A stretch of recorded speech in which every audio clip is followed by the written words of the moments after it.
Subscribe to our YouTube channel and press the bell icon to get the latest updates.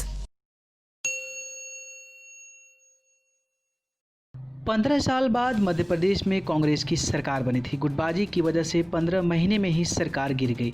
उन 15 महीनों के दौरान party 3 गुटों में बटी थी। उपचुनाव से पहले कांग्रेस की एक बार फिर खींचतान की खबरें आ रही है। चर्चा है कि कई मुद्दों पर कमलनाथ और दिग्विजय सिंह में सहमति नहीं बन पा रही। हालांकि खींचतान की खबरों को पार्टी बेबुनियाद बता रही है। मध्य प्रदेश में सियासी हलचल के दौरान कांग्रेस की तरफ से फ्रंट पर बैटिंग कर रहे दिग्विजय सिंह बागियों को मनाने के लिए गुरुग्राम से बेंगलुरु तक किए हुए थे दौरा। विरोधियों के साथ साथ पार्टी के अंदर से दिग्विजय के खिलाफ विरोध के स्वर उठ रहे हैं। सरकार जाने के बाद कथित रूप से कमलनाथ ने कुछ पत्रकारों से अनौपचारिक बातचीत में कहा था कि दिग्विजय सिंह यह कहते रहे हैं कि विधायक नहीं टूटेंगे और हमने उनकी बातों का भरोसा कर लिया। ये खबर मीडिया में आने के बाद मध्य प्रदेश कांग्रेस में खलबली मच गई थी। उसके बाद कमलनाथ ने सफाई देते हुए कहा था कि मैंने ऐसी कोई बात नहीं की है। हाँ, बागी विधायकों के बारे में ज़रूर कहा था कि वो हमें कहते रहे कि आपके साथ हैं, लेकिन ऐसा नहीं था। इस खबर के बाद से इन दोनों में मनमुटाव की खबरें लगातार आ रही थी।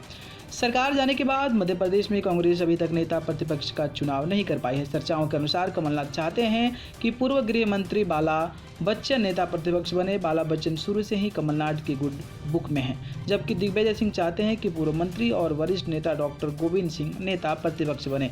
दोनों में अभी तक नेता प्रतिपक्ष को लेकर सहमति नहीं बन पाई है। कांग्रेस में गुटबाजी शुरू से ही हावी रही। उपचुनाव में टिकट वितरण की जिम्मेदारी कमलनाथ ने अपने हाथों में रखी। वह हर सीट पर सर्वे करवा रहे हैं, साथ ही जिताए हुए उम्मीदवारों की तलाश में है। कांग्रेस छोड़कर गए कुछ बागियों की वापसी भी करवाने की तैयारी है, लेकिन दिग्विजय और अजय सिंह का खेमा इसके विरोध में है। अजय सिंह ने तो कमलनाथ के सामने इस्तीफे की धमकी भी दी थी।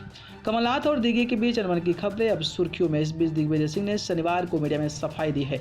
दिग्विजय ने कमलनाथ के साथ विवाद की खबरों पर कहा कि कमलनाथ से हमारी दोस्ती 40 साल पुरानी है, ये कभी खत्म नहीं हो सकती। सारी अफवाहें बीजेपी की तरफ से उड़ाई गई है।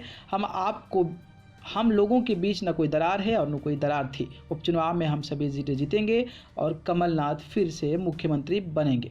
ऐसे में सवाल ये है कि दोनों नेताओं में जब सब कुछ ठीक है तो फिर दोनों को सफाई क्यों देनी पड़ रही है। कमलनाथ की सरकार अपने कार्यकाल के दौरान भी गुटबाजी के चक्कर में उलझी रही थी। दिग्विजय सिंह के बारे में कहा जाता है कि सरकार में उनकी दखल ज़्यादा है। पूर्व वन मंत्री उमंग सिंघार ने खुलकर कहा था कि पर्दे के पीछे से सरकार दिग्विजय सिंह ही चला रहे हैं। सियासी जानकार ये भी मानते हैं कि दिग्विजय सिंह और कमलनाथ में बेटों को स्थापित करने की भी होड़ है। 2019 के लोकसभा चुनाव में मध्य प्रदेश के कमलनाथ के बेटे नकुलनाथ सिंह छिंदवाड़ा से चुनाव जीतकर सदन पहुंचे हैं। वहीं दिग्विजय ने अपने बेटे जयवर्धन को पहली बार में ही कमलनाथ मंत्रिमंडल में नगर विकास जैसे महत्वपूर्ण विभाग दिलवाने में सफल रहे थे।